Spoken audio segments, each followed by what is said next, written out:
La 'ndrangheta no es un cuerpo externo a la sociedad. La mafia está en la sociedad. Está entre nosotros, vive con nosotros. Hablamos todos los días con ndranguetistas.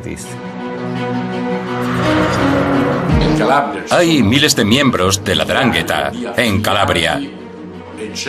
Están por todas partes, hasta en las aldeas más pequeñas.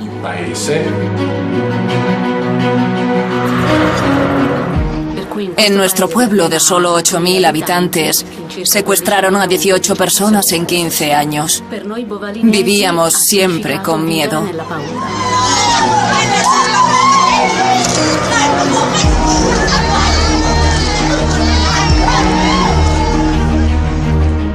Hay gente que sufre, que no tiene fuerzas para rebelarse y que tiene miedo. Pero también hay mucha gente que apoya la 'ndrangheta.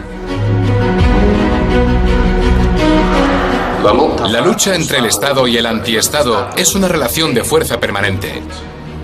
Y por eso el Estado debe demostrar su fuerza. Y la demuestra con un martillo neumático o un bulldozer cuando destruye una casa.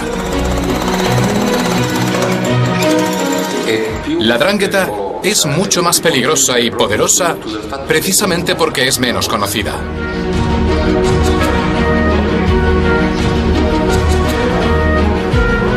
Según un estudio del FBI, la 'ndrangheta es hoy en día la mafia más peligrosa del mundo. El 80% de la cocaína que llega a Europa es controlado por la 'ndrangheta. 'Ndrangheta.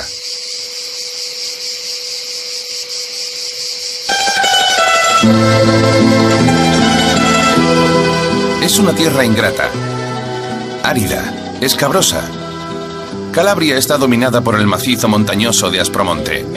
Es la región más al sur de Italia y la menos conocida. Solo ocupa pocas páginas en las guías turísticas. Un brazo de mar de apenas 3 kilómetros la separa de Sicilia. En Calabria, los habitantes se parecen a su tierra. En algunos pueblos, los feudos mafiosos, toda presencia extranjera se considera una amenaza. Incluso nuestra cámara grabando esta sencilla iglesia está mal vista.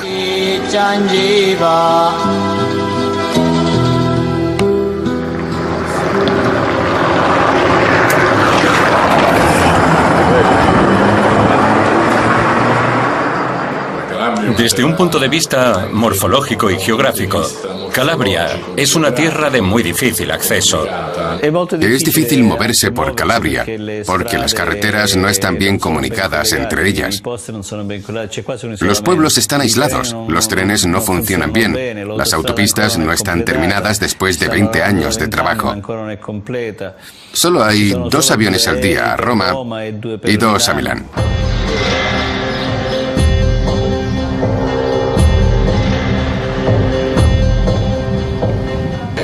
En una ciudad como Reggio de Calabria,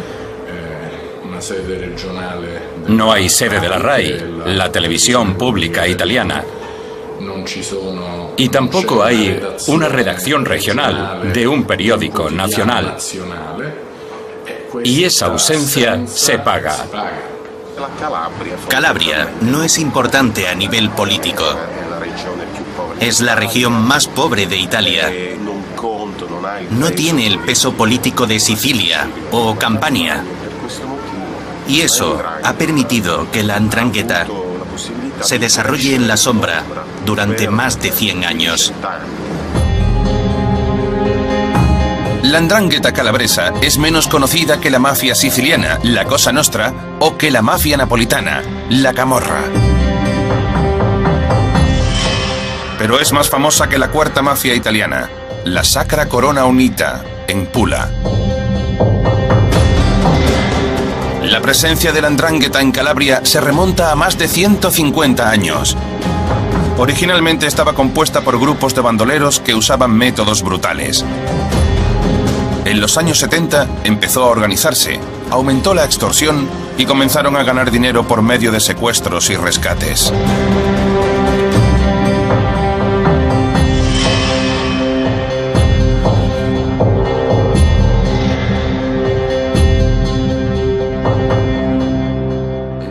La época de los secuestros fue determinante para la 'Ndrangheta.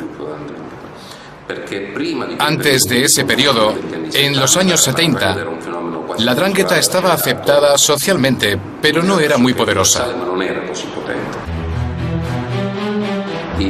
Los secuestrados eran retenidos en el Aspromonte durante meses. Es una zona muy difícil de patrullar. Un terreno donde el Estado nunca ha conseguido imponer completamente su autoridad. Secuestraban a empresarios, a emprendedores, a gente rica y pedían un rescate. Algunos secuestros duraron años. El Estado envió a muchos hombres, envió a 1000 carabineros, a 1000 policías de las fuerzas especiales, incluso al ejército, para buscar a la gente secuestrada. Pero no utilizaron el método correcto. Avanzaban en línea como en una montería, esperando cansar a su presa. Pero con la 'Ndrangheta no funciona así. Se necesitan investigadores, informadores, paciencia. Y efectivamente solo encontraron a 2 o 3 personas. Todos los demás fueron liberados porque se cobró el rescate. A los pies de los pueblos mafiosos del Aspromonte, Bovalino es un pueblo costero sin encanto. En este pequeño pueblo de 8000 habitantes se produjeron 18 secuestros en 15 años. Bovalino se ganó así el sobrenombre de capital de los secuestros. Lolo Cartisano era el dueño de la tienda de fotografía del pueblo, un comerciante honesto y no especialmente rico.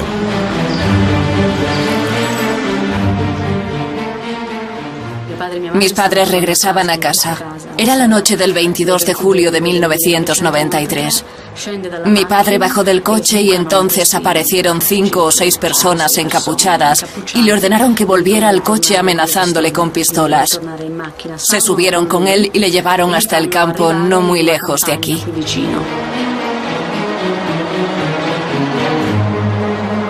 Tras 6 meses de negociaciones, el rescate se fijó en 100.000 euros. Era una fortuna. La familia del fotógrafo tuvo que endeudarse para poder pagar. Se concertó un encuentro con los secuestradores al alba en el cementerio de este pueblo, un lugar totalmente controlado por la mafia. Mi hermano cruzó aquel pueblecito que estaba totalmente desierto.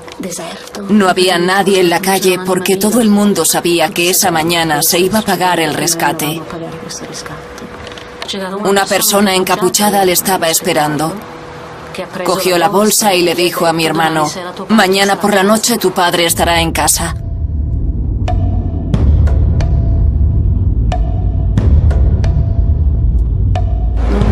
Y ahí empezó la espera.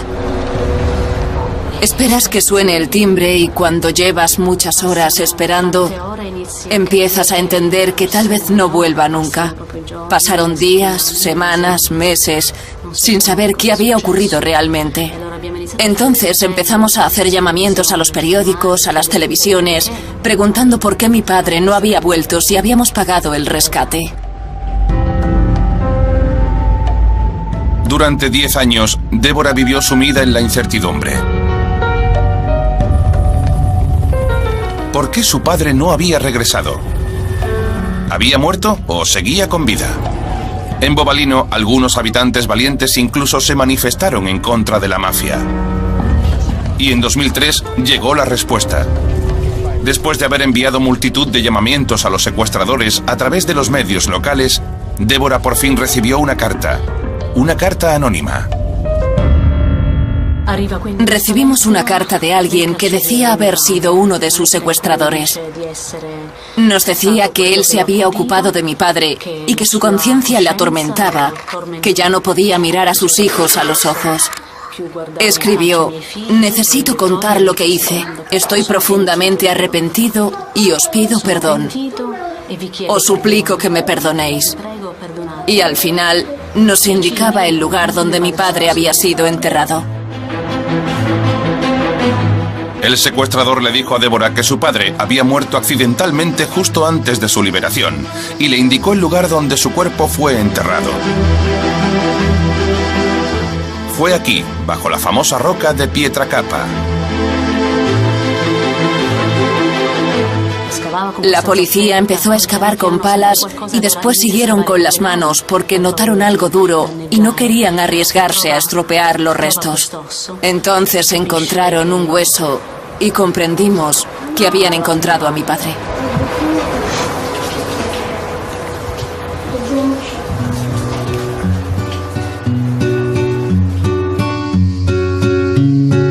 Débora ya no volvió a tener noticias del secuestrador y jamás encontraron a los secuestradores de su padre. La 'ndrangheta llega a todas partes.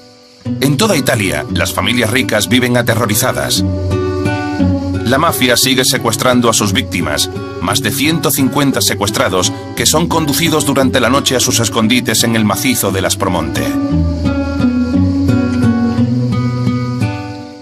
La 'ndrangheta se dio cuenta de que con los secuestros los riesgos eran mayores que los beneficios, ya que si el secuestrado moría, se arriesgaban a la cadena perpetua.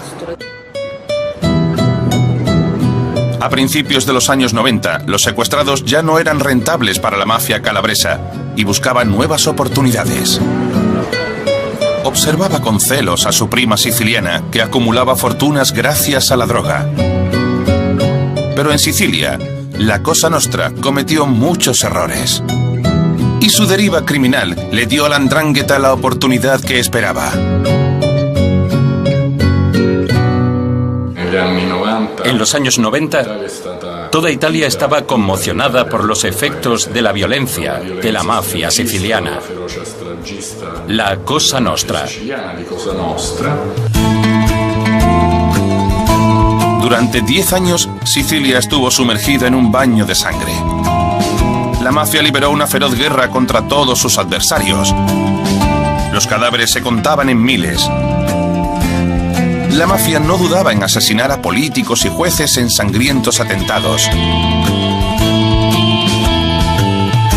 En 1992, Palermo parecía una ciudad en guerra.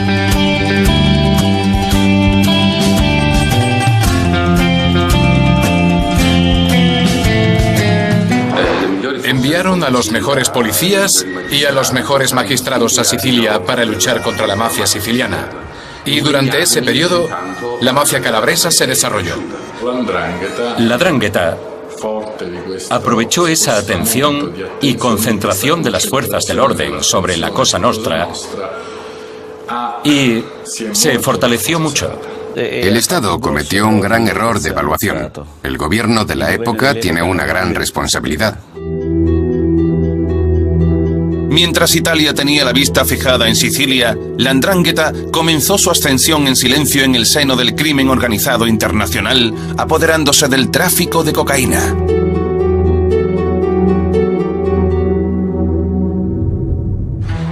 El periodo de los secuestros fue determinante para la mafia porque así pudo ahorrar el dinero necesario para invertir después en la droga. Para crecer en el negocio de la droga, la 'ndrangheta poseía una carta maestra. Controlaba el primer puerto del Mediterráneo, el puerto de Gioia Tauro, por donde transitan miles de contenedores cada día.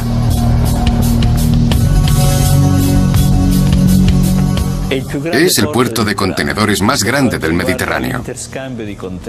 Puede alojar a los barcos más grandes del mundo. El puerto de Gioia Tauro, que se había convertido en el más grande del Mediterráneo, permitía el tráfico de toneladas de droga. Yo hice mi primera incautación de droga en 1992. 20 kilos de cocaína escondida en un Ford con matrícula de Buenos Aires. Fue emocionante porque nos parecía enorme. Hoy en día, cuando me llaman para decirme que han incautado 100 kilos, yo digo, vale, nos vemos mañana. Estamos acostumbrados a ese tipo de incautaciones. Cada año incautamos entre 3 y 4.000 kilos de cocaína. Eso solo representa el 10% de la cocaína que llega a Europa. En unos años, la 'ndrangheta se convirtió en la primera mafia italiana, una de las más poderosas del mundo. Hoy en día controla el 80% del tráfico de cocaína en Europa. Y no solo domina la distribución de la droga, sino también su producción en Colombia.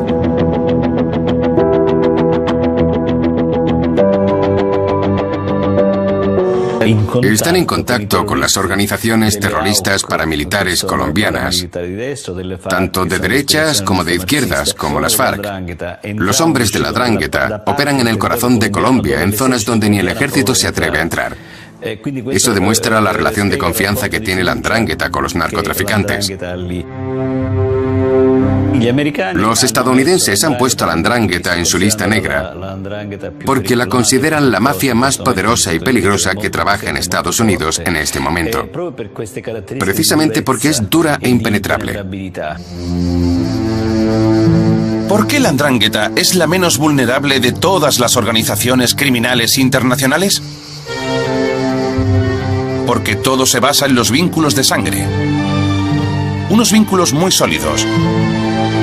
Por ejemplo, es muy difícil que haya arrepentidos. Esos mafiosos que colaboran con la justicia a cambio de penas menores. Es una organización en la que es difícil entrar porque se basa en vínculos familiares. Por ese motivo, no hay arrepentidos, porque tendrían que denunciar a su padre, a su hermano, a su hijo, a su primo, es decir, a parientes muy cercanos. Es muy diferente de un arrepentido que debe denunciar a gente con la que solo tiene relaciones de negocios y no de sangre. Cuando la policía detiene a 50 personas de la mafia napolitana, 20 o 25 se convierten en colaboradores de la justicia. Pero cuando detienen a 50 de la 'Ndrangheta, no hay ni uno. La justicia considera que hay unos 50.000 ndranguetistas, no solo en Calabria, sino en toda Italia. Solo en la región de Reggio, la capital de Calabria, el 5% de la población, 10.000 personas, estarían afiliadas a la 'Ndrangheta. Se organizan en clanes, y esos clanes tienen un nombre. Se les llama locale.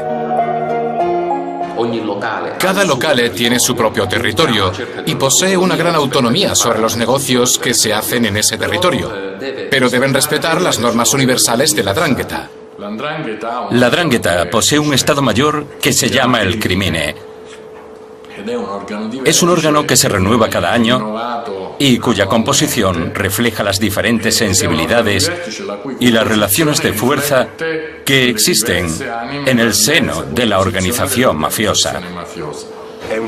Es un centro de coordinación que resuelve los problemas, aprueba los ascensos, vela por las normas, una especie de tribunal constitucional de la 'Ndrangheta. A diferencia de la camorra napolitana, poco organizada y donde las muertes se cuentan en decenas solo por mirar a alguien mal, el Estado Mayor de la 'Ndrangheta, el Crimine, informa del reglamento de los ajustes de cuentas entre clanes.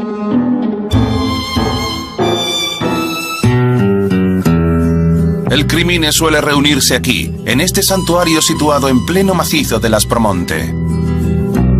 El Estado Mayor de la Mafia aprovecha la procesión de la Virgen de Polsi todos los años en septiembre para mezclarse entre los peregrinos y arreglar sus asuntos.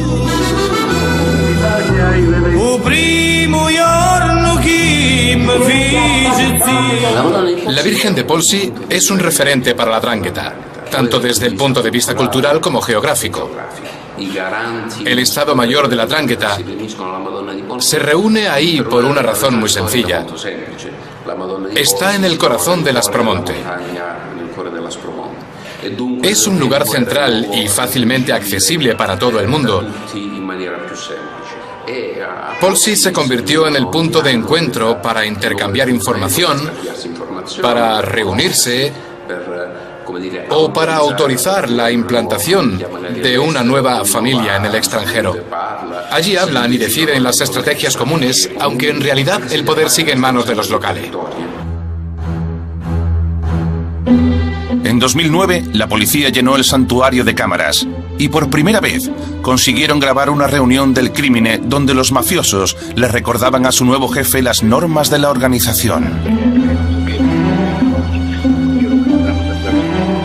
Una prestazione che non possiamo dare cose come Benevento, portare 2 volte l'anno, fare così, bisogna fare sempre, tutti sanno fare sempre. Un crimine non è nessuno, fino l'hanno fermato tutti l'uomo. Ese vídeo muestra el ritual de entronización de un jefe. Se hace en plena procesión. Los mafiosos rodean la estatua de la Virgen de Polsi y cuando están todos alrededor, recitan el juramento que ratifica el acuerdo que les une.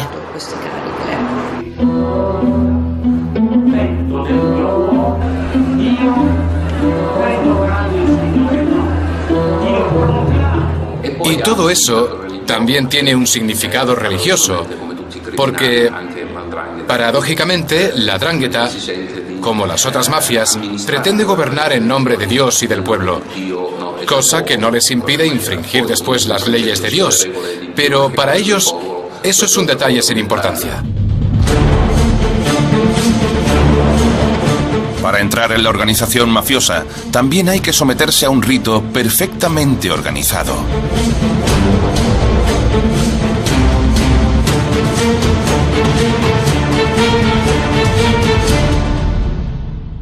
Cuando la 'Ndrangheta considera que un joven está listo para entrar en la organización, se le lleva a un lugar donde se reúne todo el clan. Los hombres rodean al joven en un semicírculo y le observan con los brazos cruzados. Entonces el jefe le pregunta al joven, ¿qué quieres? Y él responde, busco el honor.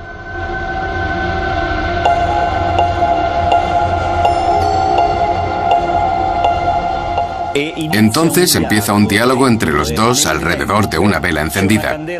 Y mientras se quema una imagen del arcángel Miguel en esa vela, se le pincha el dedo índice con una aguja.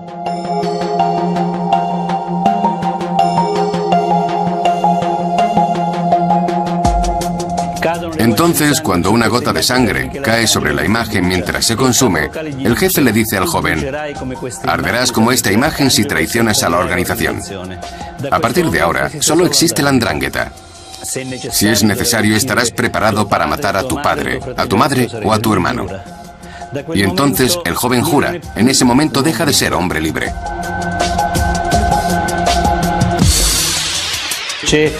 Hay un tribunal de la 'Ndrangheta. Por cada violación del código existe una sanción. Si llegas un cuarto de hora tarde a una reunión, puedes ser juzgado. La sanción puede ser orinar en la pierna del tardón, mancharle la cara de excrementos o meterle la cabeza en el váter y tirar de la cadena. O incluso la muerte, si ha habido una traición. Cuanto más importantes son las normas, más disciplina hay, más orden y por tanto más obediencia. Es como en los regímenes totalitarios. Cuanto más duro es el régimen, más obedece el soldado sin errores y sin mala conducta. Pese a la rigidez de sus normas, la 'Ndrangheta no deja de suscitar nuevas vocaciones. Sabe cómo atraer a los jóvenes, canta al honor y al respeto, aunque en realidad solo es injusticia y desolación. 'Ndrangheta è una legge di rispetto, una legge fatta e regoli d'onori. Se tu sei degno e sei senza difetto, hai tanti amici che t'offrono cori. A sta famiglia sii lo benvenuto, si sempre fedeli all'umiltà, ma è meglio mi prepari lo tambuto, senza lo cuore porti a falsità. A los jóvenes les fascina la 'Ndrangheta. Les fascina esa idea del misterio y el secreto. Los ndranguetistas adultos hablan de valores, de honor, de respeto. Pero son palabras que no tienen sentido. Porque los códigos de la 'Ndrangheta solo sirven para que los demás los adopten. El rey no adopta las normas. Son los demás los que deben hacerlo. La riqueza de la 'Ndrangheta está en manos del 4 o 5% de los ndranguetistas. Todos los demás son aprendices, son útiles idiotas. Para llevar a cabo sus negocios con calma, la 'ndrangheta necesita apoyarse en la población. Los calabreses son tolerantes e incluso cómplices de la mafia. En el mejor de los casos, se muestran indiferentes.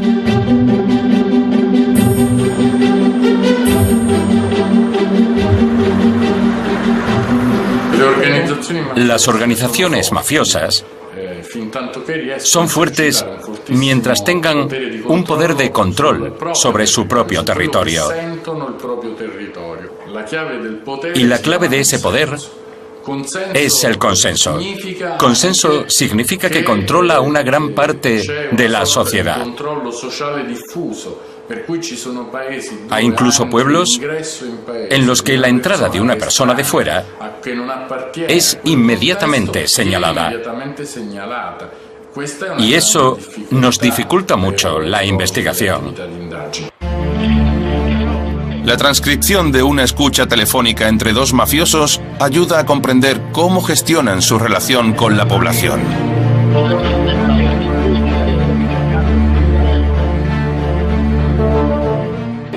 Ten cuidado, Antonio, porque cuando disparas contra los escaparates, cuando quemas coches, cuando aterrorizas al pueblo, el pueblo te abandona. Y todo lo que has hecho en 30 años, te arriesgas a perderlo de un día para otro. Es una escucha muy importante, puede que la más importante de todas, porque demuestra que para existir, la mafia necesita el consenso popular. El mafioso le dice al otro, ocúpate de tus asuntos como quieras, pero no te pases presionando, porque si molestas demasiado a la población y un día tienes que huir, una llamada anónima podría denunciarte a la policía y acabarías detenido. Durante los 7 meses posteriores a esa conversación, no se robó ni una bicicleta. Los mafiosos tienen que hacerse respetar, pero no deben inspirar miedo. Tienen que hacerse respetar por la gente. De hecho, esa es la palabra clave del poder mafioso: el respeto. Suelen mezclarse entre la población con la que mantienen una relación estrecha. Ellos sustituyen al gobierno, son en cierto modo el gobierno de esos territorios.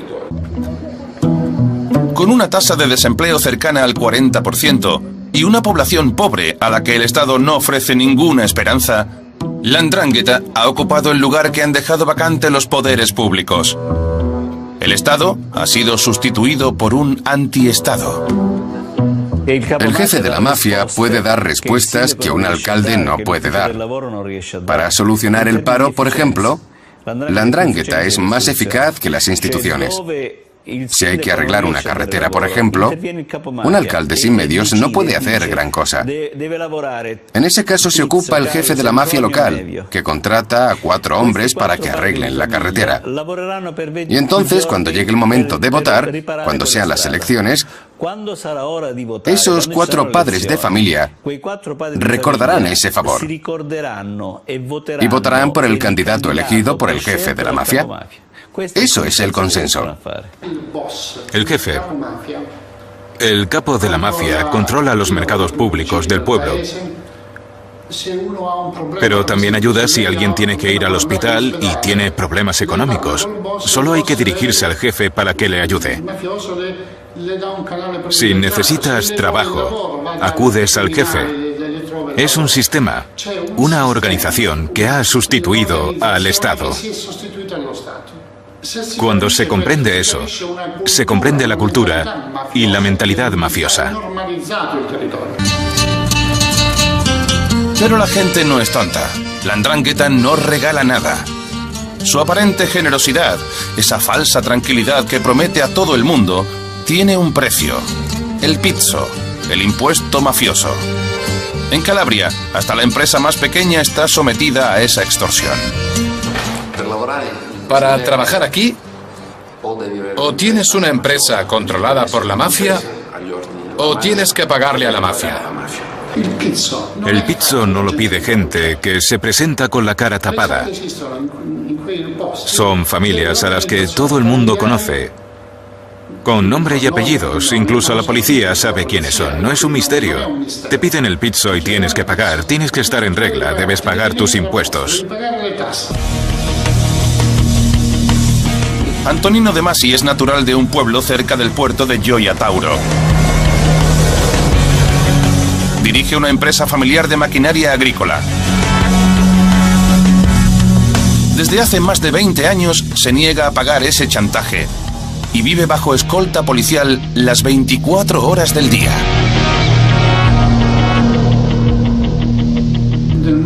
En 1990 fuimos la primera empresa que quiso cerrar a causa de la mafia en Italia, porque en 1990 estábamos cansados de los atentados, de las bombas, y decidimos decir, basta, cerramos la empresa. Pero todo esto llegó a oídos del gobierno, porque era algo que se rumoreaba. Los medios hicieron eco de la noticia y nos pidieron que continuáramos trabajando. Pero la 'ndrangheta no le deja en paz. De Masi no solo no paga el impuesto, también es un estorbo. En abril de 2013, 44 impactos de Kalashnikov agujerearon las paredes de su empresa. Cuando recibes un mensaje con una Kalashnikov, sabes que a la siguiente te matan. El problema es que no solo te piden el impuesto, te piden que cedas a cada una de sus exigencias. Ya no tienes derecho a hacer negocios donde quieras o con quien quieres. Ellos deciden por ti. Así que no solo se llevan tu dinero, sino también tu libertad como ciudadano. Cuando el mecanismo del consenso se rompe, las mafias recurren a la violencia y a el Kalashnikov. Y cuando recurren a la violencia, significa que han perdido el control que tenían sobre su territorio. Es una señal de debilidad. Antonino De Masi no solo se ha resistido, también ha denunciado a los mafiosos que le chantajearon, y muchos han acabado en la cárcel. Rechazado por la mayoría de sus amigos, se ha creado enemigos entre parte de la población fiel a la mafia, y ahora vive aislado con su familia. Nos trataron de infames. ¿Saben lo que significa infame? Nos acusaron de haber enviado a la cárcel a gente honesta. Gente honesta que quería quedarse con mi dinero, que me estaba chantajeando. Porque aquí en Calabria, el criminal es como una especie de Robin de los bosques que roba a los ricos para dárselo a los pobres. Hace 3 años su empresa tenía 280 empleados. Hoy solo hay 160. El ejemplo de De Masi es elocuente. La presión permanente de la 'ndrangheta sobre las empresas impide que Calabria se desarrolle. La 'ndrangheta, esa plaga, es la causa principal de la pobreza extrema de una de las tierras más bonitas del Mediterráneo.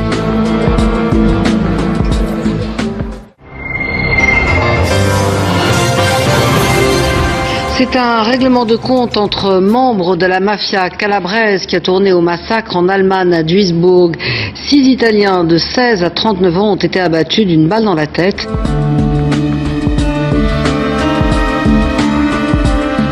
Duisburgo fue el punto culminante de una guerra entre 2 familias que duraba varios años. Cuando hay una guerra intestina, todas las reglas internas de la 'ndrangheta desaparecen. Cuando hay sangre, cuando corre la sangre, ya no hay reglas. Hay que matar al mayor número de personas, de enemigos, lo más rápido posible. Por primera vez, los miembros de un clan se unieron a los miembros de un clan enemigo afincado en Alemania. Y en Alemania consumaron su vendetta. Las 6 víctimas de Duisburgo fueron abatidas como represalia por el asesinato de una mujer de un clan rival en Calabria. Duisburgo marcó un punto decisivo. 2 clanes perdieron la cabeza y se lanzaron a una sangrienta guerra. El Estado Mayor de la 'ndrangheta tuvo que reunirse de urgencia y ordenó el alto el fuego. Enseguida, el Estado Mayor de la 'Ndrangheta ordenó la paz. Duisburgo fue el mayor error que la 'Ndrangheta ha cometido en su historia.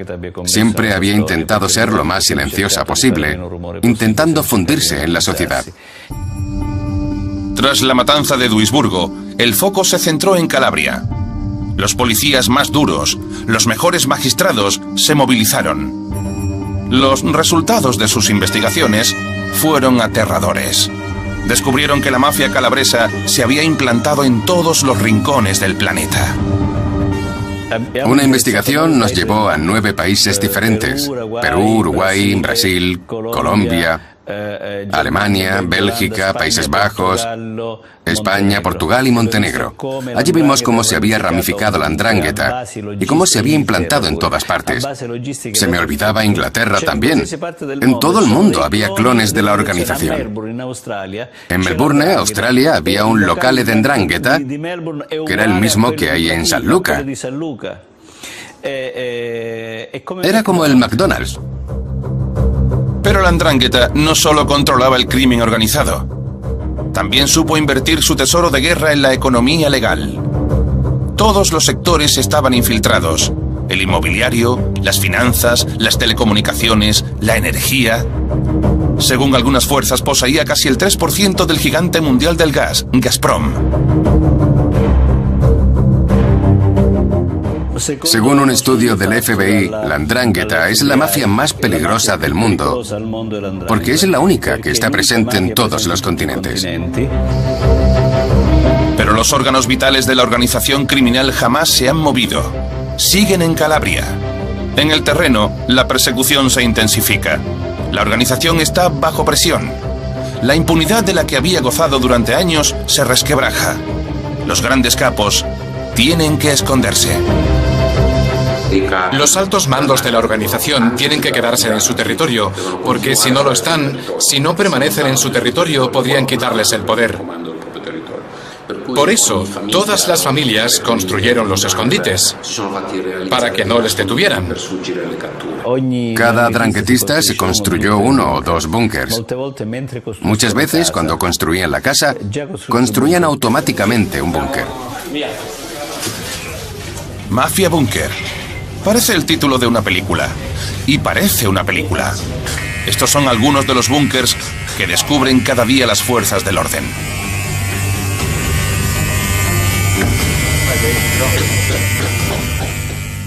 Cuando construyen una casa hacen dobles paredes y para entrar se pulsa, por ejemplo, un mando y se abre una trampilla en la cocina. Los ingenieros de la 'Ndrangheta han demostrado tener una imaginación formidable. Detrás de este horno para pizzas hay un búnker. En el fondo de este pozo, un capo de la mafia muy buscado estuvo escondido durante meses. En su interior, los búnkers están acondicionados como auténticos apartamentos. Duchas, sanitarios con triturador, tele por satélite, no falta de nada. Son escondites muy sofisticados porque no deben encontrarse fácilmente. Así que desarrollaron una auténtica tecnología. Incluso hay especialistas, llamados bunkeristas. Los búnkers suelen estar unidos entre ellos por redes de túneles. Al fondo de estos agujeros para ratas, iluminados por el neón, la 'Ndrangheta lleva a cabo negocios que le reportan aproximadamente 40.000 millones de euros al año.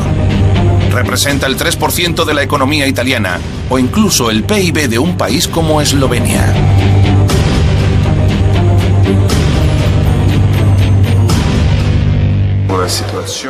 Es un pueblo como Platì.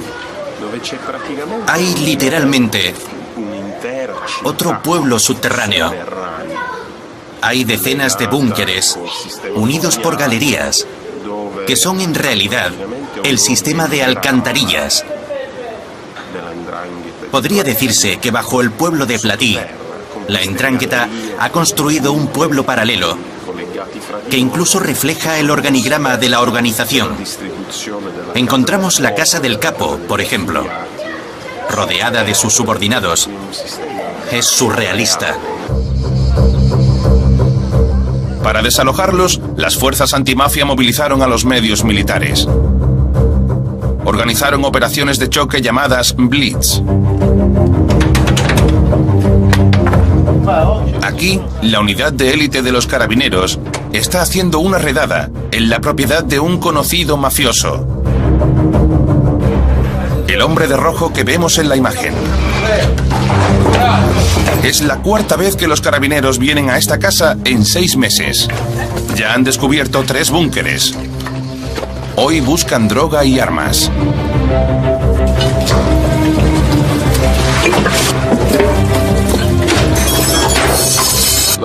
La lucha entre el Estado y el antiestado es una relación de fuerza permanente. Y por eso el Estado debe demostrar su fuerza. Y la demuestra con un martillo neumático o un bulldozer cuando destruye una casa. Se trata de 2 poderes, uno legal y otro ilegal, que están en el mismo territorio y cada uno tiene que demostrarle al otro quién manda.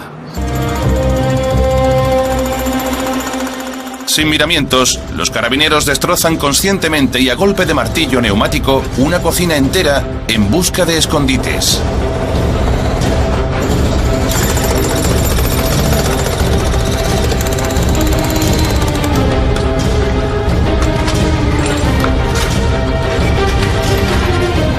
El propietario está enfadado. Los carabineros lo han levantado todo. Toda la propiedad está devastada. Y no han encontrado nada. Pero no pasa nada. El mafioso ha captado el mensaje. No vamos a parar.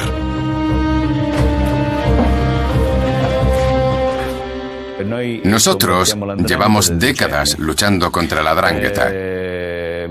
Y con el tiempo, las investigaciones mejoran, sobre todo gracias a las nuevas tecnologías. Pero ellos también son cada vez más astutos y consiguen escapar. Es como el juego del gato y el ratón. En 2010 se abrió por fin la primera brecha en la 'ndrangheta.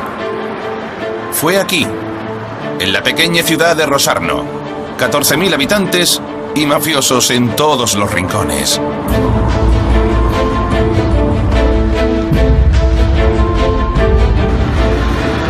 Es una ciudad de unos pocos miles de habitantes, pero se calcula que hay unos 500 o 600 miembros de familias mafiosas.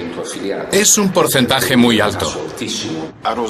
Rosarno es la ciudad con la tasa de mafiosos más alta de Italia.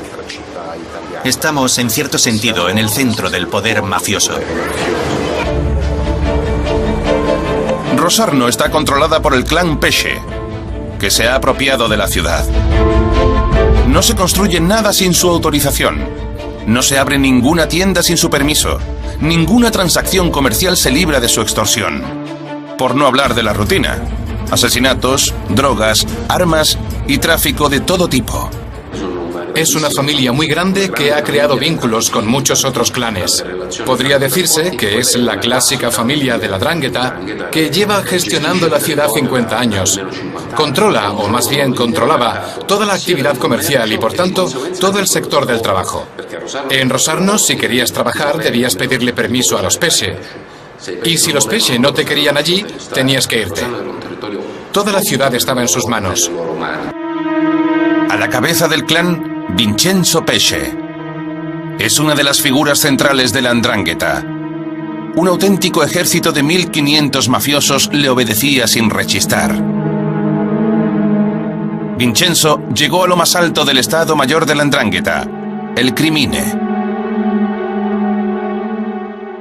Vincenzo Pesce fue sin duda uno de los grandes jefes de la organización, porque, además de ser el jefe de su propia familia, también era reconocido por otras familias. Podría decirse que es uno de los jefes históricos de la 'ndrangheta. Tenía un gran carisma, era muy rico y tenía un gran ejército.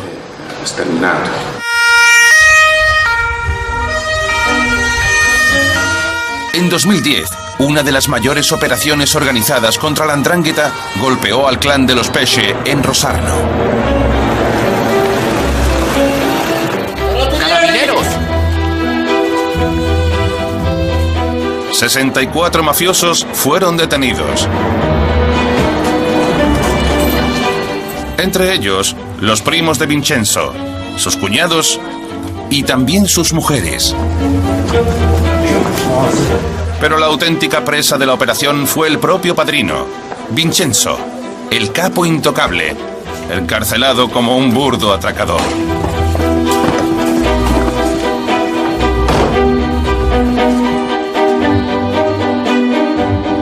El clan de Rosarno había sido decapitado, pero a la mafia le aterroriza el vacío. Nada más encerrarlo, un sobrino de Vincenzo Pesce, el joven Ciccio, le sucedió. Un cafre imprevisible. La gente le temía porque era muy violento. Era violento tanto dentro de la familia como fuera. La vida y la muerte de mucha gente dependían de él. Ciccio Pesce tenía ese encanto perverso del capo mafioso. Un capo joven, muy rico y muy desvergonzado.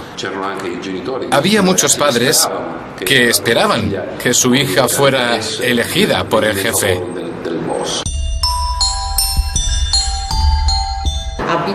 Vivía en una magnífica villa que tenía una posición muy simbólica, porque estaba sobre una pequeña colina, cosa que le permitía controlar toda la ciudad.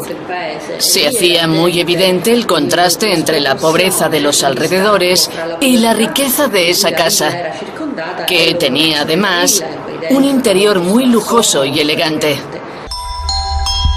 El estilo de Ciccio Pesce era totalmente diferente al de los otros jefes del clan. En el interior de su palacio Kish reinaba el mal gusto y la decoración con brillos. En el exterior de ese palacio, Ciccio Pesce tampoco pasaba desapercibido.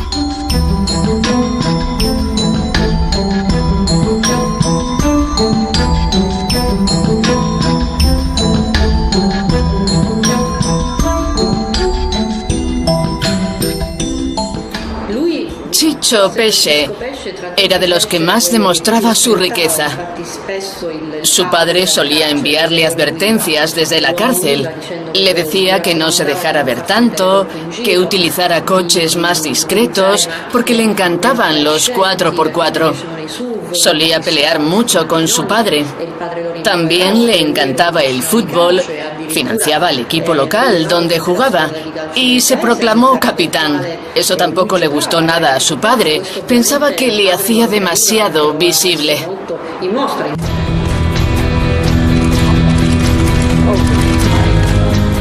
En esa época, su familia se pudría detrás de los barrotes.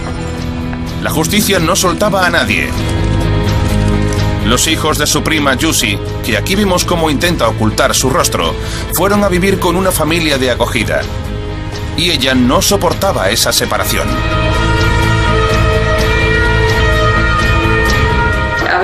Me di cuenta de cuánto sufría por estar lejos de sus hijos. Tenía 3 y los había criado cuando era prácticamente una cría. Tuvo al primero con 15 años. Podría decirse que había crecido con ellos. Más tarde me confesó que no había dormido ni una noche sin ellos, así que la separación era desgarradora.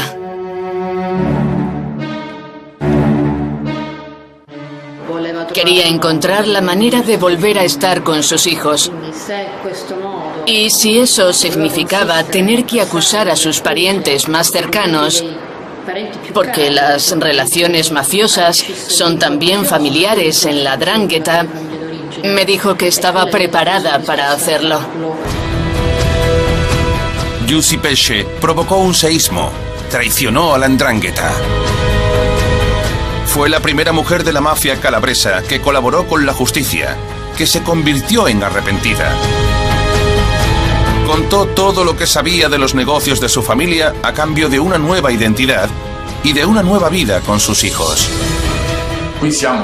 Nos encontrábamos ante una persona con un nombre importante. Un nombre significativo en la historia de la 'ndrangheta. Tenía el apellido Pesce. Y que un miembro de la familia Pesce, que alguien con ese apellido colabore, es algo tremendamente importante. Tuvo consecuencias incluso en la credibilidad de la mafia. La hizo vulnerable. Nos proporcionó elementos muy importantes para nuestra investigación. Fue como una ventana a su mundo. Nos ayudó a conocer las reglas que solo un miembro de la mafia podía conocer. Nos ayudó a comprender cómo razonaban. Pudimos aumentar el número de detenciones porque nosotros no conocíamos claramente el entorno de la organización. Y ella nos proporcionó los elementos que nos faltaban y que nos permitieron detener a más gente, incluso a su madre y a su hermana. Las declaraciones de Jussi Pesce permitieron confiscar 220 millones de euros al clan. Decenas de ndranguetistas fueron detenidos. Ella confirmó que el jefe del clan era efectivamente Ciccio Pesce. La descripción precisa de sus costumbres permitió que la policía fuera hasta su búnker y lo detuviera. Calma. Sta qui, È aperto. Potete venire tranquillo. Le mani avanti, le mani, parlo io, le mani avanti Ciccio. quando sarà, senza problemi. Non vi preoccupate. Non vi preoccupate. Ciccio. Ok. Io sono pure una persona per bene. A posto. Luce. Totò, dove va? Non vi preoccupate, Non avete mai arrestato nessuno nella mia famiglia, avete trovato mai un'arma? Non vi preoccupate. Ma voi come vi chiamate? Mi chiamo Pesce Francesco.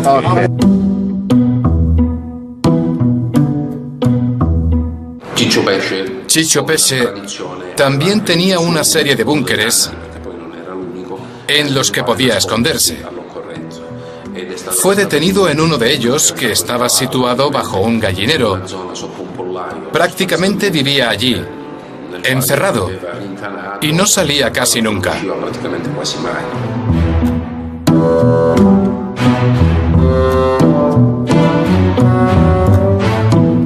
Jussi Pesce fue condenada a muerte por la 'ndrangheta, una fetua mafiosa que obedece a reglas muy precisas. Ella nos explicó la existencia de una ley de la 'ndrangheta que castiga con la muerte a las mujeres que traicionan a sus maridos. Nos contó que esa ley debía ser aplicada por el hermano de la mujer, pues es la sangre la que debe lavar la deshonra ligada a su propia sangre. De hecho, Jussi, a la persona a quien más teme es a su hermano. Está convencida de que ella seguirá con vida mientras él siga en la cárcel, pero sabe que jamás le perdonará y que llevará a cabo la pena de muerte en cuanto pueda.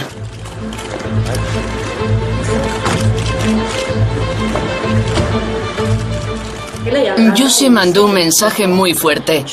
El mensaje de que colaborar con el Estado es un acto de amor hacia los niños. Y eso es inaceptable para la 'ndrangheta. Están acostumbrados a criar a sus hijos en el odio al Estado. Así que ese mensaje es revolucionario. Y además, ese gesto tenía una importancia simbólica. Demuestra la debilidad del clan. Si una familia no puede controlar a sus mujeres, ¿cómo va a pretender controlar un territorio? Para la 'ndrangheta es un mensaje devastador. Menuda devastación. La mujer tradicionalmente sumisa, la mujer que solo sirve para traer al mundo a futuros mafiosos, la mujer que no tiene derecho a rehacer su vida aunque su marido haya muerto. Esa mujer rechazada, ultrajada, humillada, acaba de rebelarse. Non sapeva quando io mi pugniva. Jussi representa la capacidad de una mujer joven de liberarse del peso cultural de la 'ndrangheta. Una capa de la que las mujeres no pueden liberarse. Ni siquiera los hombres. Por tanto, es un mensaje formidable. No solo ha perjudicado a su familia, sino a todas las familias mafiosas. Las mujeres aún no hacen cola para colaborar. Pero creo que esa colaboración ha hecho reflexionar a muchas de ellas. Creo que podemos afirmar que después de la colaboración de Giussi Pesce, en las familias mafiosas las cosas no son como antes. Otras dos mujeres siguieron el ejemplo de Giussi Pesce, pero fueron halladas muertas, asesinadas por la 'ndrangheta. La mafia calabresa considera hoy en día a sus propias mujeres como la amenaza más seria que pesa contra ella. ¿Esas heroínas en la sombra conseguirán que Calabria se libere de la mafia? El combate no ha hecho más que empezar. Che campano da legge dell'onore, coi siti li pinasci da massranza,